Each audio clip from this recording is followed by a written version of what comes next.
America की राजधानी में खून का तूफान। ट्रंप के नाक के नीचे से मारे गए 2 इजरायली।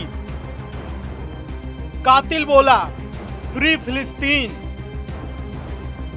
अब इजरायल बोलेगा फ्री फायर।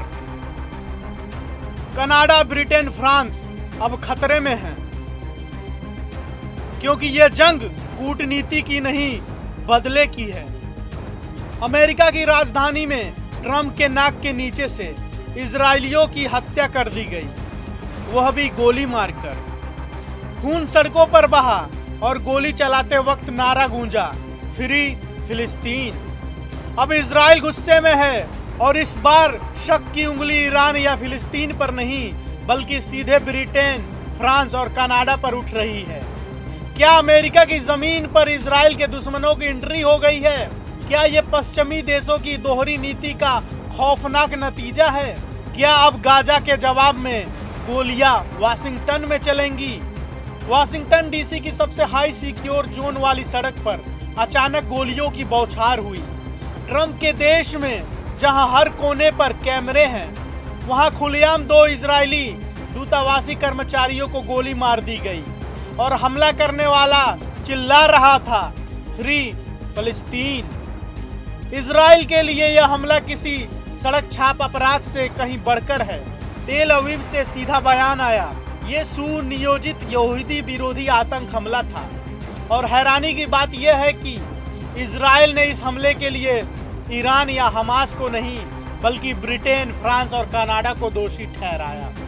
इजरायली मंत्री अमीचाई चिकली बोले, स्टारमर, मैक्रोन और कार्नी की चुप्पी ने आतंकियों को ताकत दी है। यह खून उन्हीं के बयानबाजी का नतीजा है। इजराइल के विदेश मंत्री गिदोन ने कहा, यह हमला हमारे मशीनों को निशाना बनाने की साजिश है। हमारा हर नागरिक अब मोर्चे पर है। उन्होंने शहीद यारोन के पिता को फोन पर बताया, आपका बेटा सैनिक की तरह शहीद हुआ। अमेरिका की जमीन अब युद्ध का मैदान बन चुकी है। ब्रिटेन, फ्रांस और कनाडा ने हमले की निंदा तो की, लेकिन इजराइल को अब कंडेमनेशन नहीं, एक्शन चाहिए, क्योंकि इजराइल मानता है साइलेंस इज कॉम्प्लिसिटी। इजराइल ने संकेत दे दिए हैं, अब कोई भी देश अगर आतंकियों को मंच देगा, उसे अंजाम भुगतना पड़ेगा। दुनिया अब उस इजराइल को देखेगी जो सिर्फ जवाब नहीं देता, बदला लिखता है, खून से, आग से और इतिहास से। अब इजराइल की बारी है। गोलियां वाशिंगटन में चली हैं, लेकिन धमाका अब तेल अवीव से उठेगा। फ्री फिलिस्तीन के नारे ने अब इजराइल को फ्री फायर मोड में डाल दिया है। पश्चिम देश भूल जाएं कि वो सिर्फ बयान देकर बच जाएंगे, क्योंकि अब खेल कूटनीति का नहीं, बदले का है। इजराइल अब बैकफुट पर नहीं है, अब वो ऑफेंसिव मोड में आ चुका है।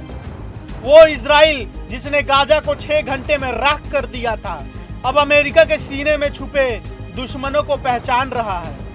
बात अब आतंक से नहीं, उनके संरक्षकों से है।